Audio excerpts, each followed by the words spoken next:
Hello everyone, MNC education में आप सबों का बहुत बहुत स्वागत। आज जो है हम JSSC previous years general math series का सेट 15 करने जा रहे हैं। इस तरह के टोटल 25 सेट्स आने वाले हैं। इनमें से आज जो है हम 15 सेट करने जा रहे हैं।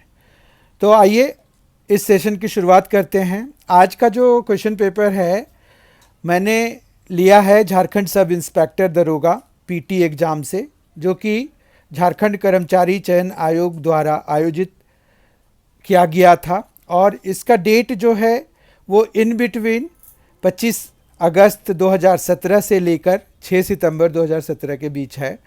तो एग्जैक्ट डेट नहीं पता होने के कारण इस तरह से लिखना पड़ रहा है कि डेट बिटवीन। तो आज का जो पेपर है वो है झारखंड सब इंस्पेक्टर दरोगा पीटी एग्ज़ाम से।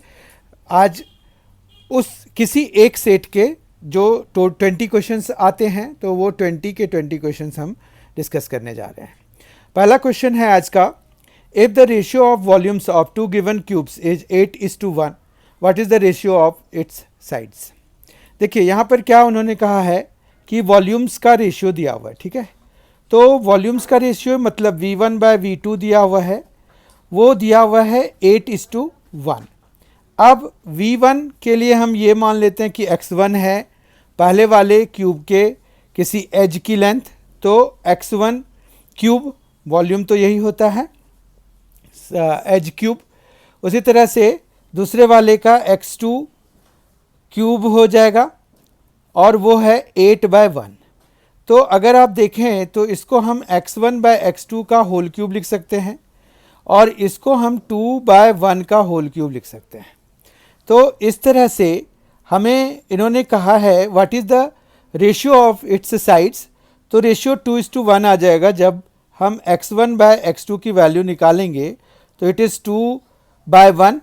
तो दिस इम्प्लाइज x1:x2, जो कि हमने एज लेंथ माने हैं दोनों क्यूब्स के, तो 2:1 आ गया हमारा। इस तरह से ऑप्शन वाइज ये ए ऑप्शन इसका करेक्ट हो गया, ठीक है।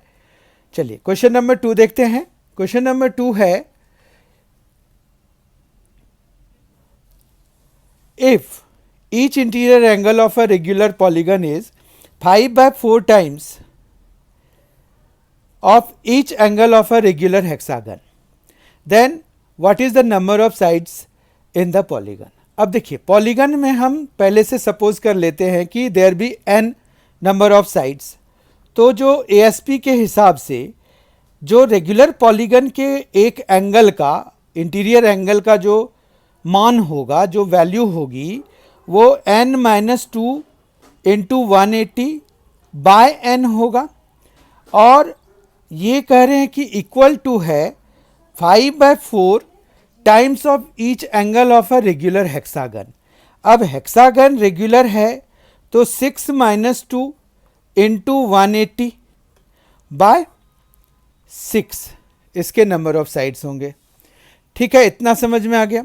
ये क्या है, ये each angle of that polygon है जिसकी कि हमें साइड n साइड्स जिसके हमने सपोज कर लिए हैं। तो n-2 इंटू 180/n ये each angle of that polygon है जिसके की नंबर ऑफ साइड्स n है, ठीक है। और ये है जिस हेक्सागन के नंबर ऑफ रेगुलर हेक्सागन है, और ये पॉलीगन भी जो है हमारा रेगुलर है। तो इसीलिए हम इस तरह से अपॉन n करके ईच एंगल की वैल्यू निकाल सकते हैं। नहीं तो क्या होता है कि एंगल सम तो हम कर सकते हैं लेकिन उसका हर एक की वैल्यू निकालना इतना आसान नहीं है अनलेस कि some other conditions are provided to us, ठीक है। तो यहाँ 180 डिग्री तो ये कैंसिल हो गया। अब अगर हम देखें तो यहाँ पर n-2 है और ये 5/4 भी है, ठीक है, और इधर 6 भी है। तो अगर हम इनको कैंसिल करा दें तो n-2/n, ये 180 डिग्री हमने दोनों साइड से कैंसिल करा दिया है, दोनों जगहों पे सेम चीज़ें थी तो वो कैंसिल हो जाते हैं। n-2/n, और इधर जो है ये देखिए ये 4 है, ये भी 4 है, 6-2 इज व्हाट 4, तो ये कैंसिल हो गया। तो यहाँ पर क्या आ गया 5 और बाय क्या आ गया, यहाँ पर ये 5 है और अपॉन में 6 आया हुआ है, ठीक है। तो ये अगर हम देखें तो ये क्या आ रहा है 6n माइनस 12 क्रॉस मल्टीप्लाई करा दिया, 6n minus 12 is equal to 5n। तो ये 5n इधर और ये 12 इधर, तो ये आ जाएगा 6n minus 5n is equal to 12 और फाइनली हमारे पास n इज इक्वल टू कितना आ गया 12। तो इस तरह से हमने निकाला कि उस साइड के उस पॉलीगन के जो नंबर ऑफ साइड्स हैं वो 12 हैं। तो इस तरह से ऑप्शन वाइज ए ऑप्शन इसका करेक्ट हो गया। क्वेश्चन नंबर 3 देखते हैं। थर्ड में है हमारे पास the value of a residential flat constructed at a cost of 15 lakh is depreciating at the rate of 9% per annum. Find its value after 2 years of construction. 2 साल के बाद इसकी वैल्यू निकालनी है। तो डेप्रिसिएशन इज व्हाट, ये कंपाउंड इंटरेस्ट जैसा ही चलता है। तो डेप्रिसिएटेड वैल्यू अगर हम डी से डिनोट करा देते हैं तो ये आ जाएगा 15 लाख, ये पी का काम करेगा तो ये 15 लाख हो गया, 15 लाख हो जाता है। और 1 माइनस ये 9% पर एनम के हिसाब से कम हो रहा है और 2 years के बाद का पूछ रहे हैं। तो हमारा एक इक्वेशन तैयार हो गया। अब ये है 15 लाख इंटू ये 100 माइनस 9 है तो 91 बाय 100 इंटू 91 बाय 100। ठीक है, अब ये 4 जीरोज़ तो हम काट ही दें, इसके 4 जीरोज़ हमने कैंसिल करा दिए तो 150 हो गया। 150 इंटू 91 का स्क्वायर हो जाता है 108 और 81 प्लस 1 तो 82 हो गया। तो ये आ जाएगा 0, 15 का ये 1 आ जाएगा, 15 8 जा 120 हो गया तो 120 प्लस 1 तो 121 तो 12 बचा, 15 2 जा 30, 30 प्लस 12 42, 4 आया और 15 8 जा 120 तो 124 आ गया। ठीक है, तो ये आ जाएगा आपके पास 12,42,150। ऑप्शन वाइज अगर हम देखें तो इसमें भी ए ऑप्शन ही करेक्ट है। ठीक है, ये है 12,42,150। ठीक, तो इस तरह से हमने depreciated value of that flat, residential flat निकाल लिया जो कि 15 लाख में बना था और 9% पर एनम के हिसाब से डेप्रिसिएट हो रहा था। तो 2 साल के बाद जो है उसका कितना वैल्यू रह जाएगा ये हमने पता कर लिया। क्वेश्चन नंबर 4 देखिए। The compound interest R% eight the rate of R% per annum on a certain sum of money x rupees x for 2 years is 357 and simple interest on the same sum of money rupees x at the same rate of interest is 350. What is the value of r? अब यहाँ पर अगर question पे ध्यान से पढ़ें देखें तो हमें ये पता चल रहा है कि कंपाउंड इंटरेस्ट जो है R% रेट ऑफ इंटरेस्ट है, x सम है।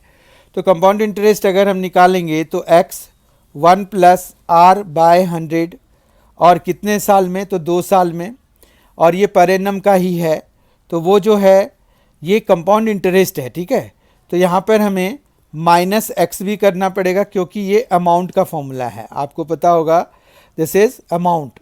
तो माइनस एक्स करने के बाद हमें 357 मिल रहा है। फिर सिंपल इंटरेस्ट की बात करें अगर तो एक्स है और सेम मनी है तो एक्स हो गया, सेम रेट है तो आर हो गया और टाइम भी उतना ही है तो इंटू 2 हो गया अपॉन 100 और ये हमें दिया हुआ है 350 के बराबर।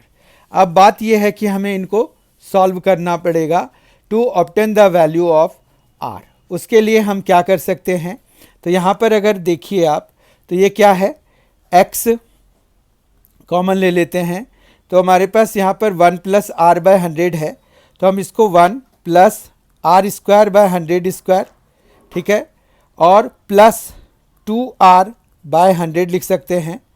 ठीक है, और माइनस एक्स भी लिख सकते हैं। तो let us do not close that bracket. तो ये -1 भी हम ब्रैकेट के अंदर ही इंक्लूड कर लेते हैं क्योंकि हमने x इन दोनों से कॉमन ले लिया और ये 1 प्लस आर बाय 100 को खोलने के बाद यहाँ पर ये 3 टर्म्स हमें मिले। -1 will be there is equal to 357, ये 1 और ये 1 कैंसिल हो जाएगा तो ये 357 आ गया। अब हमारे पास यहाँ पर x है और फिर आर भी कॉमन आ जाएगा। ये देखिए इन दोनों में आर कॉमन आ रहा है। अभी ये दो टर्म्स ही बचे क्योंकि ये 1 कैंसिल हो चुका है, ठीक है। आर कॉमन ले लेंगे, अपॉन 100 भी कॉमन ले लेते हैं, तो हमारे पास जो बच रहा है वो है इधर से r/100 एक बचेगा, तो यहाँ पर r/100 बचा, और यहाँ पर प्लस r/100 जाने के बाद ये 2 बचेगा, ठीक है। और इधर तो 357 है ही हमारे पास, ये तो था ही, ठीक है, समझ में आ गया। अब यहाँ से अगर देखें तो XR/100 हम वैल्यू निकाल सकते हैं। ये 2 ना इधर कैंसिल कराते हैं, 100 नहीं कैंसिल कराते, क्योंकि XR/100 हम यहाँ से सीधी वैल्यू लगा देंगे। तो ये आ जाएगा, 2 से जब कैंसिल कराते हैं तो 175 आ गया। तो फिर इंटू 100 XR/100 जो है हमारा वो सीधा सीधा क्या आ जाएगा, 175, ठीक है। XR/100 देखिए कितना है, XR/100 है 175, तो इसकी जगह पे 175 लिख दिया, और R/100 प्लस 2, और ये है 357, ठीक है। तो अब जो है ये हो जाएगा R/100 plus 2 is equal to 357 by 175, ठीक है, 175 हो गया। फिर ये हम उधर ले जाएंगे तो 375 है, और जब हम ये 2 उधर ले जाएंगे तो माइनस हो जाएगा, तो ये हमें क्या दे जाएगा, R/100 is equal to 357 by 175 minus 2 हो जाएगा, ठीक है। तो ये आ गया हमारे पास 375 माइनस 350, तो कितना आ जाएगा, 7 बाय 175, तो R/100 इज 7 बाय 175, ठीक है। 7 बाय 175 अगर हम कैंसिल कराएं तो ये आ जाता है 25, ठीक है। तो 25 आ गया, तो ये 100 जब हम उधर ले जाएंगे तो R इज इक्वल टू क्या हो जाएगा, 100 बाय 25 या 4, ठीक। तो इस तरह से ये 4% है रेट ऑफ इंटरेस्ट। समझ में आ गया होगा आपको। तो यहाँ पर जो है ए ऑप्शन इसका भी करेक्ट है, ठीक है। क्वेश्चन नंबर 5 देखते हैं। थोड़ा जंबल हो गया ये, क्योंकि इसमें सॉल्यूशन इतने में फिट बैठा नहीं, ठीक है, लेकिन आपको समझ में आ गया होगा कि हमने क्या किया है वहाँ पर। क्वेश्चन नंबर 5 देखते हैं। The point with the coordinates के ये सेम वाले हैं, मतलब सेम नंबर वाले, जैसे 1 1 2 2 इस तरह के। तो always lies on which of the following straight lines, इनमें से किस पर वो लाई करेंगे ये पूछ रहे हैं। तो k प्लस के तो 2k होता है, ये जरूरी नहीं है कि 0 हो। k माइनस के तो 0 होता है, ना कि k। ये k माइनस के 0 होता है, तो इस पर ये हमेशा लाई करेगा, ठीक है।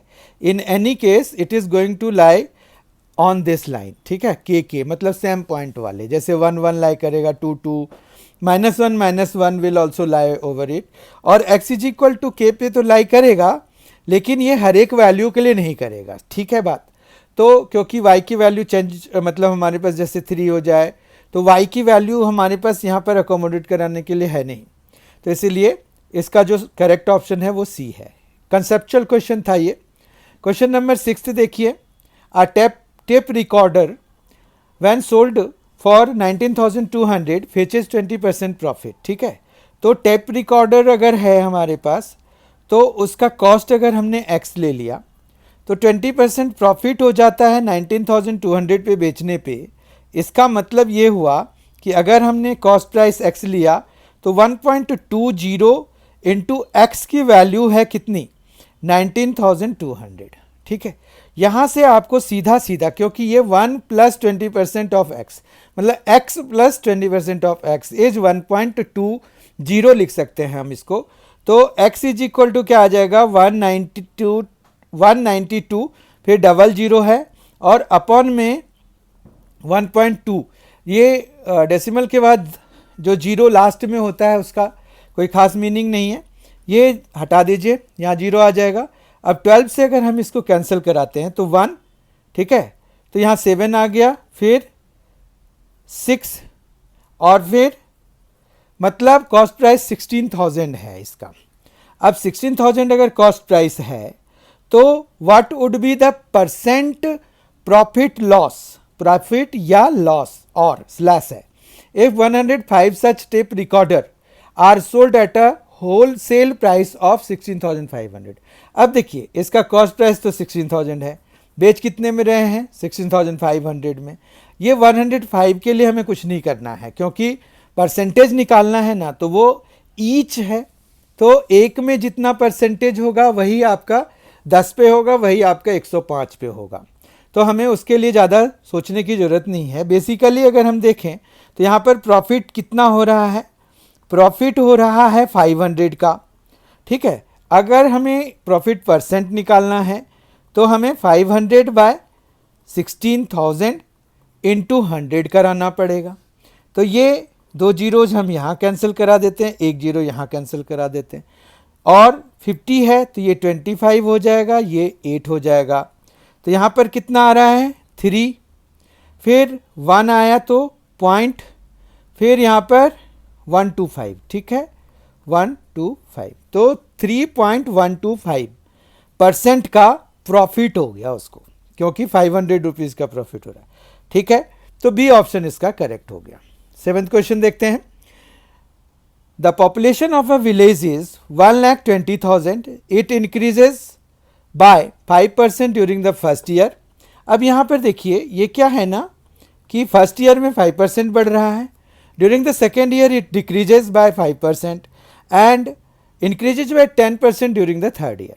What is the population of the village after 3 years. तो इसमें हमें ज़्यादा काम नहीं करना होता, पहले हम इनिशियल पॉपुलेशन लगा देते हैं 1,20,000, ठीक है 1,20,000। अब इसमें आप 5% का जो इंक्रीमेंट है उसको आप 1.05 लिखिए, इनटू कर दीजिए। फिर during the second year it decreases bye 5%, तो जब 5% डिक्रीज हुआ तो 0.95 रह गया ना। 1 में अगर हम माइनस करेंगे तो 0.95 हो जाएगा ना।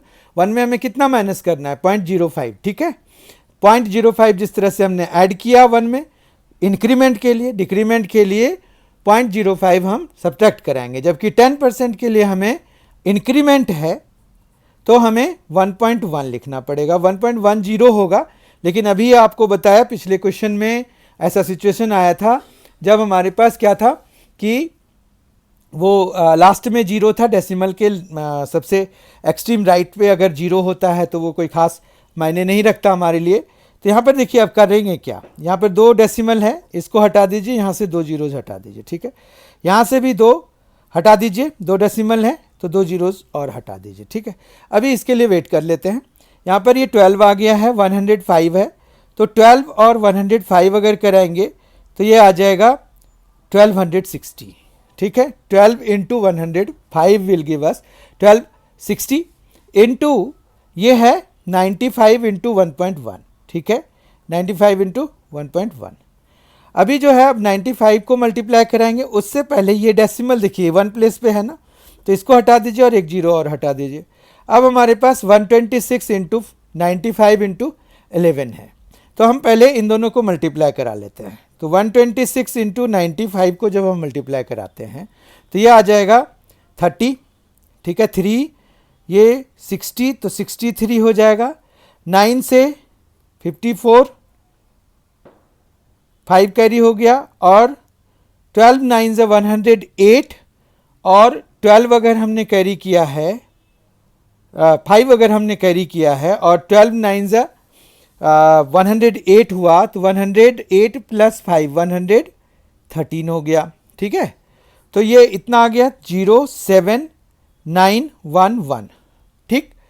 अब इसको हमें करना है 11 से मल्टीप्लाई। 11 से किसी चीज़ को मल्टीप्लाई कराने के लिए आप 11970 जैसे लिखते हो, फिर 11970 ऐसे लिख दो, मतलब एक प्लेस छोड़ के लिख दो 0 7 9 प्लस 6 9 प्लस 7 16, 1 कैरी तो 10 1 11, फिर 1 कैरी तो 3 और ये 1, ठीक है। तो यहाँ पर कितना आया 131,670, मतलब 1,31,670।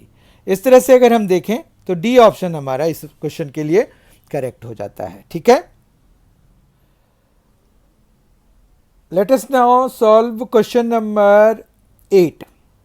Two partners invested rupees 1,25,000 and rupees 85,000 respectively in a business. They decided to distribute equally 60% of the profit and remaining as the interest on their capital. If one receives 32,000 more than the other, find the total profit. अब इस question में अगर समझने वाली बात ये है कि यहाँ पर जो 32,000 का डिफरेंस है वो उन 40% मतलब उनके इंटरेस्ट जो मिल रहे हैं उनके बेसिस पर हैं, ठीक है बात। और ये जो है उनके जो उन्होंने इन्वेस्ट करे हैं उनके रेशियो के अकॉर्डिंग होगा। अब एक ने 1,25,000 जबकि दूसरे ने 85,000 इन्वेस्ट किया है, तो इस तरह से 3 जीरोज़ कैंसिल करा दीजिए। यहाँ पर 17 और यहाँ पर 25 हो जाएगा, ठीक है। तो ये 25/17 हो गया। यहाँ पर अगर हम देखें तो इन दोनों का डिफरेंस कितना है, 8 का है, यानी कि 8x जो है वो कितने के बराबर हो गया। 8x अगर है तो वो अगर बराबर हुआ है तो वो हुआ है 32,000 के, ठीक है। तो यहाँ पर x की वैल्यू कितनी आ गई, तो ये 8 से कैंसिल कराएंगे तो ये 4,000 आ गया, ठीक है। अब अगर हम देखें तो जो पहले वाले को है वो 1,20,000 पर जो है 4,000 के हिसाब से मतलब 25 इंटू 4,000 उसको मिलेगा इंटरेस्ट, तो उसको टोटल इंटरेस्ट मिल गया 1,00,000 रुपए का, ठीक है, क्योंकि 4,000 इंटू 25 मिला उसको और 4,000 इंटू 17 मिला दूसरे वाले को, तो वो हो जाएगा 68,000, ठीक है। दोनों का सम है 1,68,000, ठीक। अब जो है ये कितने के बराबर है, ये जो है 40% ऑफ जो प्रॉफिट है उसके बराबर है। प्रॉफिट P मान लेते हैं हम, तो ये 40/100 इंटू पी के बराबर है, ये देखिए, तो ये बेसिकली 0.4 पी के बराबर है, ठीक है। तो हमें अगर टोटल प्रॉफिट निकालना है, क्योंकि 60% उन्होंने बांट लिया था ना, तो 40% ऑफ पी ही है जो उनके इंटरेस्ट मिले हैं उन दोनों को, ठीक है। तो पी की वैल्यू के लिए हमने 0.4 निकाला और इसको डिवाइड कराएंगे तो 168 और फिर 1000 है और अपॉन में 0.4 है, तो एक ये कैंसिल करा दिया, ये 4 आ जाएगा, 4 4 जा 16, 4 2 जा 8, तो यहाँ पर 1 2 3 4 जीरोज़ है ना, तो ये 4 जीरोज़ आ गए, तो 4,20,000 जो है वो टोटल प्रॉफिट हुआ था उस फर्म को जो पार्टनरशिप लोगों ने खड़ा करा था, ठीक है। तो बी ऑप्शन इसका करेक्ट है, 4,20,000। Let us now see question number 9th. A sum of money is divided between two persons in the ratio 14:11. If the share of one of them is 60 less than the other, find the sum. देखिए बहुत आसान question है, 14 है 11 है, 14:11 है, तो difference कितने का है, 3 है, तो 3x का डिफरेंस हो जाएगा अगर हम 14x और 11x दोनों के शेयर मानेंगे तो 3x जो है कितने के बराबर है, 60 के बराबर है, तो x हमारा कितना हो गया, 20 हो गया, ठीक है। अब वो कह रहे हैं कि फाइंड द सम, सम कितना हो जाएगा, तो 14 + 11 25 हो गया, इंटू x 20 हो गया, तो टोटल सम कितना आ गया, 500।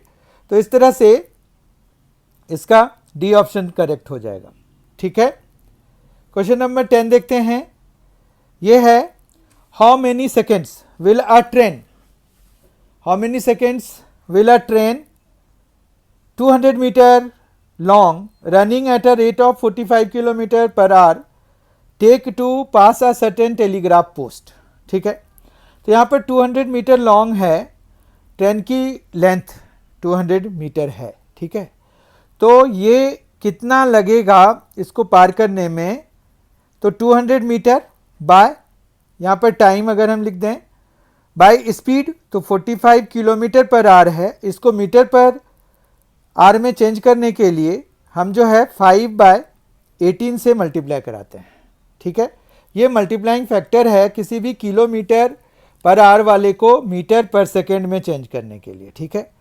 तो ये आ जाएगा 9 2 जा 9 5 जा, ठीक है, और ये फिर 25 हो गया, 25 इंटू यहाँ पर आ जाएगा 8, ठीक है, और ये 2 उधर चला जाएगा, ये मीटर मीटर कैंसिल हो जाएगा, तो टोटल कितना आ गया 16 सेकेंड्स। तो 16 सेकेंड्स में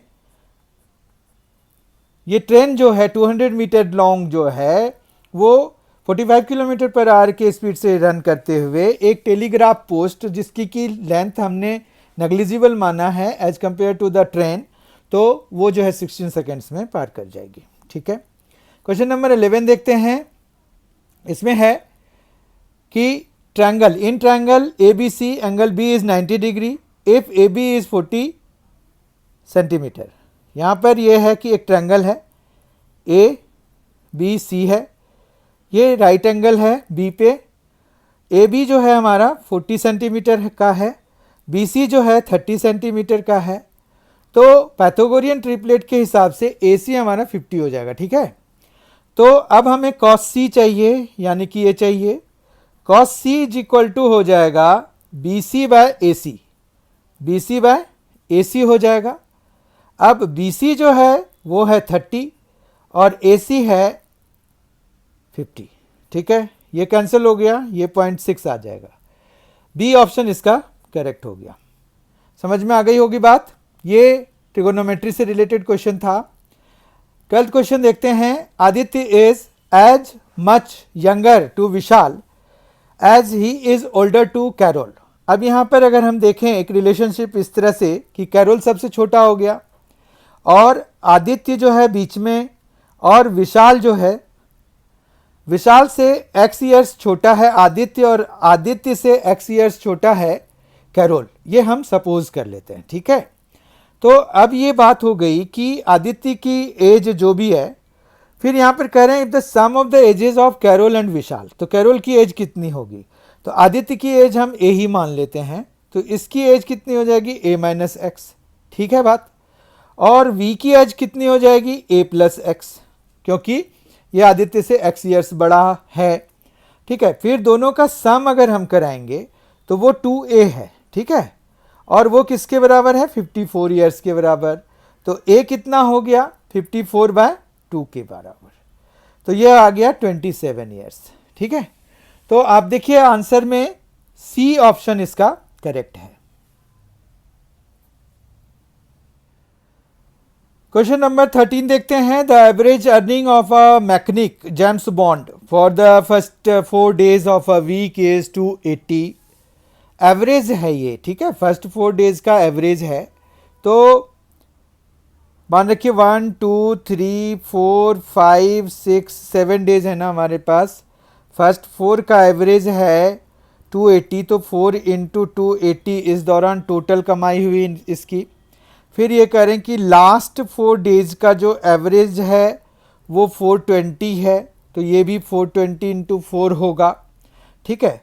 तो टोटल ये आ जाएगा 0 8 ये 16, तो ये लास्ट 4 days में 1680 रुपीज़ कमाया, और इधर जो फर्स्ट 4 days में उसने कमाया 28 इंटू 4 करा देंगे, तो ये आ जाएगा 32, 3 कैरी हो गया, तो 8 + 3 1120, ठीक है, तो 1120 मिल जाएगा।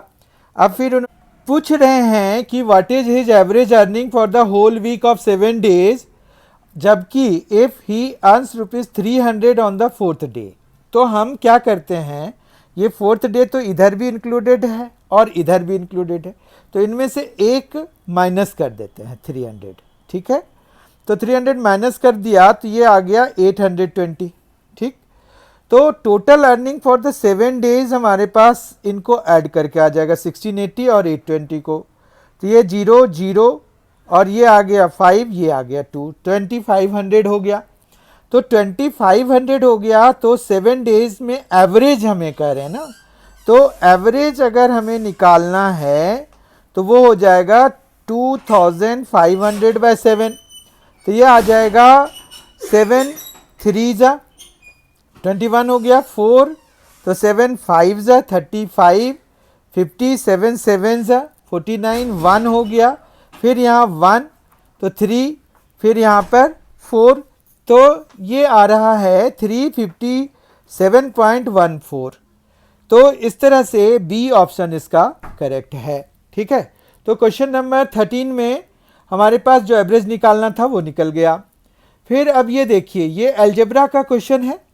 x प्लस 1/x 26/5 अगर दिया हुआ है तो find the value of x square. Very good question.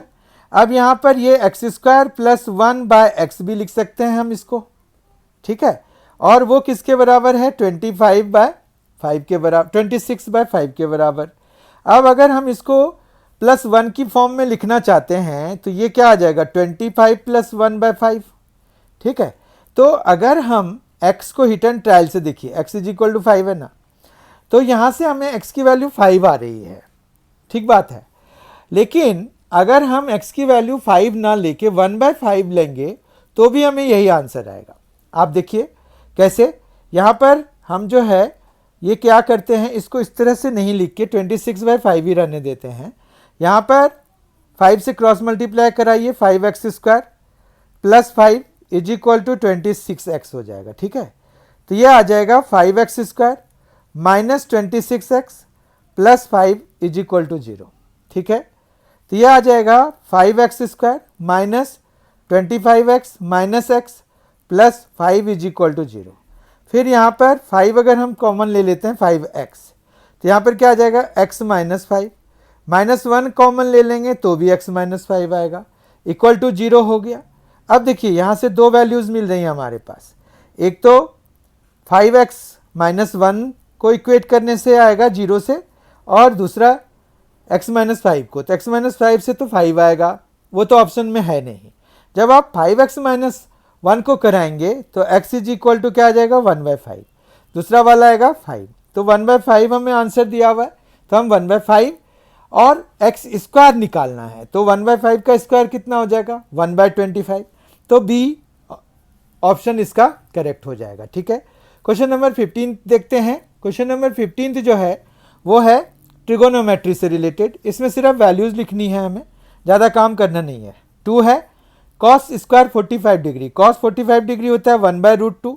हमें पता है कि अगर हम उसका स्क्वायर कराएंगे तो 1/2 बन जाएगा। ठीक है, plus tan square 60 degree, tan 60 degree होता है √3, उसका स्क्वायर कराएंगे तो ये 3 आ जाएगा। ठीक है, -6, फिर साइन स्क्वायर 45 डिग्री का भी स्क्वायर कराएंगे। एक्चुअली साइन 45 डिग्री भी 1/√2 होता है, उसका स्क्वायर कराएंगे तो 1/2 हो जाएगा।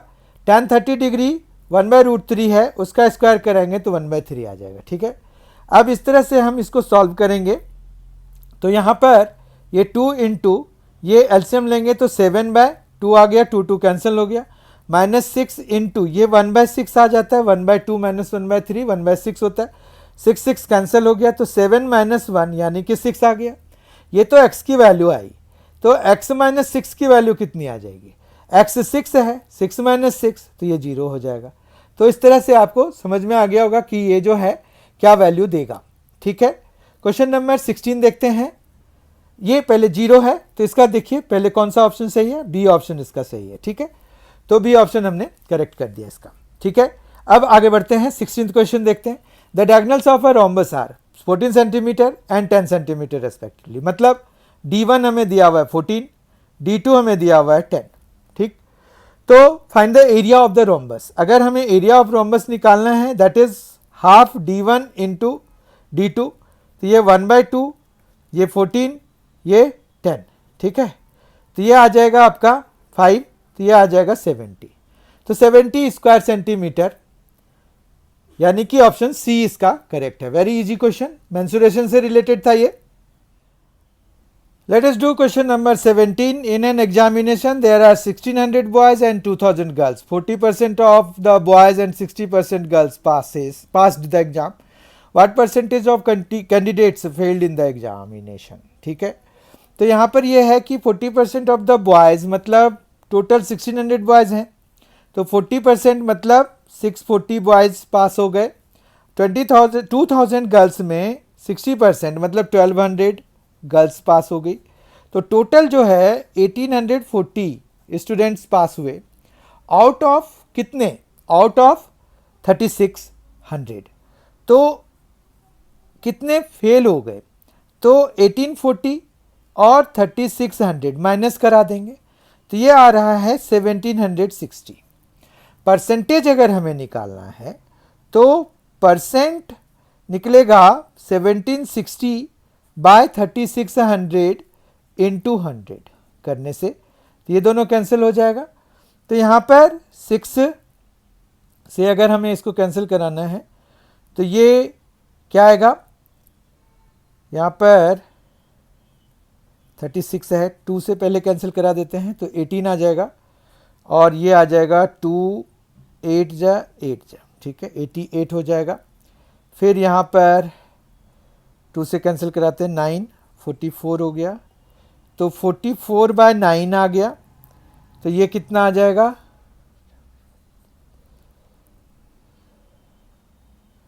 तो 9 4 जा 36 हो गया, 36 और 8 हुआ तो पॉइंट, फिर एक जीरो भी आएगा यहाँ पर, ये 440 है, 440 बाय 9 है, तो यहाँ पर हमारे पास जब हमने 4 से किया तो 880 आया, तो 9 से अगर हम 80 को कैंसिल कराएंगे तो 8 आएगा, है ना। तो इसमें 48 की लाइन में तो सिर्फ यही है, तो हम इसको इसके ऑप्शन के लिए जा सकते हैं, पर फिर भी चेक कर लेते हैं। तो यहाँ पर 72 हुआ तो 8 बचा, फिर से 8 आएगा, फिर से 8 आएगा, ठीक है। तो 48.88% यानी कि ऑप्शन बी इस क्वेश्चन के लिए करेक्ट हो जाएगा 17th क्वेश्चन के लिए, ठीक है। तो ये वाला ऑप्शन सही है। तो आपको आई होप कि समझ में आ गया होगा हमने क्या किया। पहले जो पास वाले स्टूडेंट्स थे वो निकाल लिया, उसको टोटल स्टूडेंट में माइनस किया तो हमें फेल होने वाले नंबर ऑफ़ स्टूडेंट्स मिल गए। जैसे ही हमें फेलियर नंबर ऑफ़ स्टूडेंट्स मिल गए तो फिर हमने परसेंटेज भी निकाल लिया, टोटल पे परसेंटेज निकलता है। फिर हमारे पास mister Rajan invested an amount of 12,000 at the simple interest rate of 10% per annum and another amount at the simple interest rate of 20% per annum।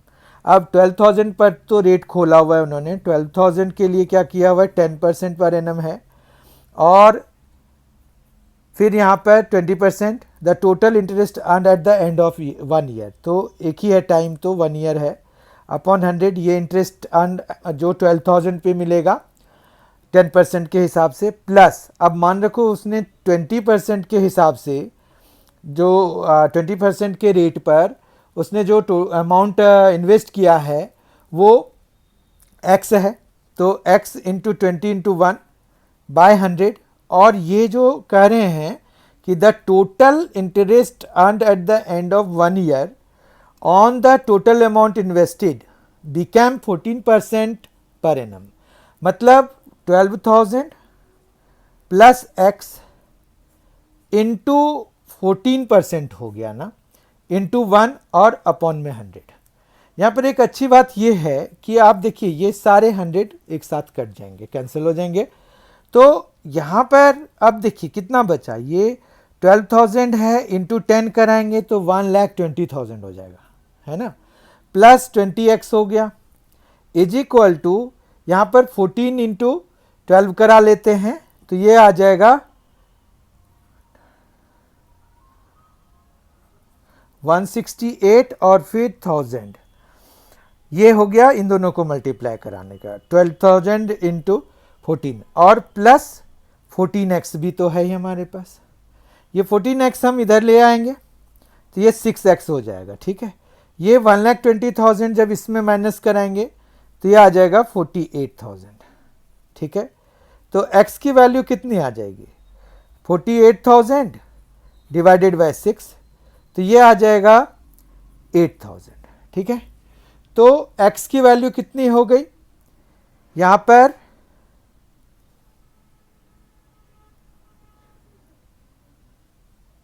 8,000 x की वैल्यू है,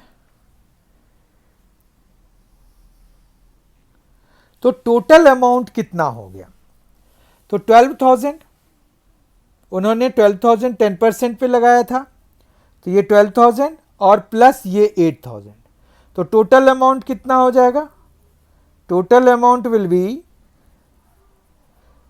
20,000, क्योंकि 12,000 प्लस ये 8,000, तो 20,000 हो गया, तो डी ऑप्शन इसका करेक्ट हो गया। ठीक है, क्वेश्चन नंबर 19 देखते हैं। The incomes of Ajay and Vijay are in the ratio 40:70 and their spendings are in the ratio 60:110। ठीक है, if Ajay saves 1/3 of his income. अब देखो, अगर हमने 40x और 70x ले लिया अजय का और विजय का, फिर ये तो इनकम है, और यहाँ पर स्पेंडिंग अगर हम देखें तो वो है 60y ले लेते हैं और 110y ले लेते हैं। ठीक है, तो इसके पास जो सेविंग है वो कितनी है, 40x माइनस 60y, और दूसरे वाले के पास कितनी है, 70x माइनस 110y। हमें इन्हीं का रेशियो चाहिए। ठीक है, इन्हीं का रेशियो चाहिए। What is the ratio of the savings of Ajay and Vijay. ठीक है, जबकि अजय सेव करता है कितना, 1/3 ऑफ हिज इनकम, उसका इनकम कितना है, 40x है। ठीक है, सेविंग्स इसका कितना है, ये है, तो 40x minus 60y is equal to 1/3 of 40x। इतना समझ में आ गया। ये एक इक्वेशन बन गया अब हमारे पास, ये हम इधर ले आते हैं, तो 40x माइनस 1/3 ऑफ 40x, तो 2/3 ऑफ 40x हो गया, और इधर आ गया 60y के बराबर। ठीक है, तो ये जो है एक जीरो कैंसिल कराइए, ये आ जाएगा आपका 8x इज इक्वल टू, ये आ जाएगा आपका 18y। ठीक है, यहाँ से हम x बाय वाई निकाल लेते हैं, इसके लिए कारण है, अभी आपको पता चल जाएगा। x बाय वाई हमारा आ जाएगा 18/8 या फिर 9/4। ठीक है, अब देखिए आपको रेशियो किसका निकालना है, इन दोनों का निकालना है। ठीक है, तो रेशियो हम अपॉन करके भी तो निकालते हैं, है ना, तो हम अभी वही करने जा रहे हैं, हम अपॉन कर देते हैं। इन दोनों को अपॉन करेंगे अगर, तो देखिए 40x minus 60y upon 70x minus 110y। अब न्यूमरेटर और डिनोमिनेटर दोनों को अगर हम y से डिवाइड करा दें, तो ये 40 into x by y minus 60 आ जाएगा, ये आ जाएगा 70 into x by y minus 110। ठीक है, इतना समझ में आ गया।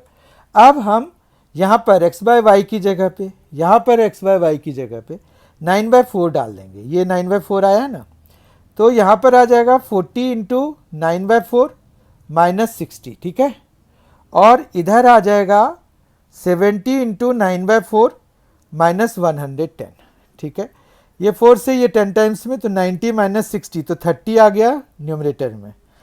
फिर यहाँ पर हमें एलसीएम लेना पड़ेगा, ये 4 ऊपर चला जाएगा, तो इंटू 4 हो जाएगा, और अपॉन में ये आ गया 630, 70 इंटू 9 630 हो गया, और माइनस ये 440 हो गया। ठीक है, तो ये आ गया 120, और अपॉन में आया 0, ये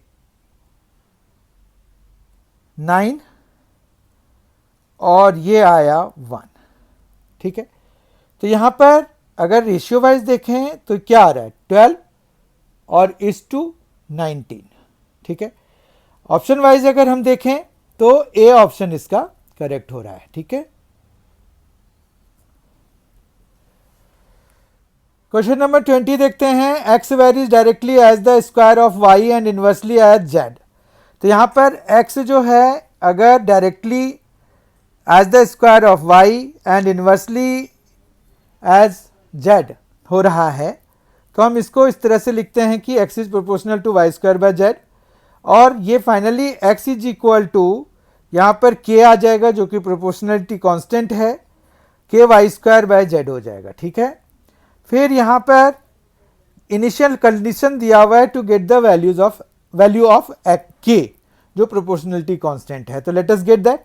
x की वैल्यू 2 है, यहाँ देखिए, y 4 है, तो k इंटू 4 स्क्वायर, और z भी 2 है। ठीक है, तो इस तरह से यहाँ पर आ जाएगा 4 by 4 square is equal to k, या फिर k इज 1/4, राइट।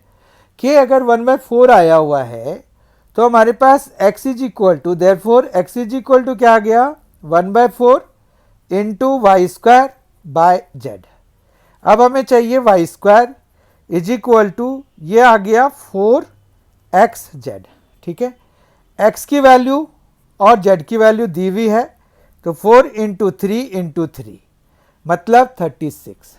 तो y की वैल्यू कितनी हो जाएगी, रूट अंडर ऑफ 36 यानी कि 6। ठीक है, तो हमारे पास y की वैल्यू पूछ रहे हैं, तो ए ऑप्शन इसका करेक्ट हो जाएगा। आई होप कि आपको ये समझ में आ गया होगा। This was the last question of this session. We have discussed in this session all 20 questions which were asked in JSSC SI examination, Jharkhand SI examination जो दरोगा पीटी के लिए हुआ था, और उनके डेट्स हमने डिस्कस कर लिए कि कब हुए थे इसके पेपर। तो उसके किसी एक सेट का हमने ऑल 20 क्वेश्चंस ले लिया। इस तरह से ये 15 सेट था JSSC प्रीवियस ईयर सीरीज का। अभी और 10 सेट्स आने हैं, वो भी आपको बहुत जल्द अवेलेबल करा दिए जाएंगे। Thank you so much for being with us. Thanks a lot. Enjoy yourself.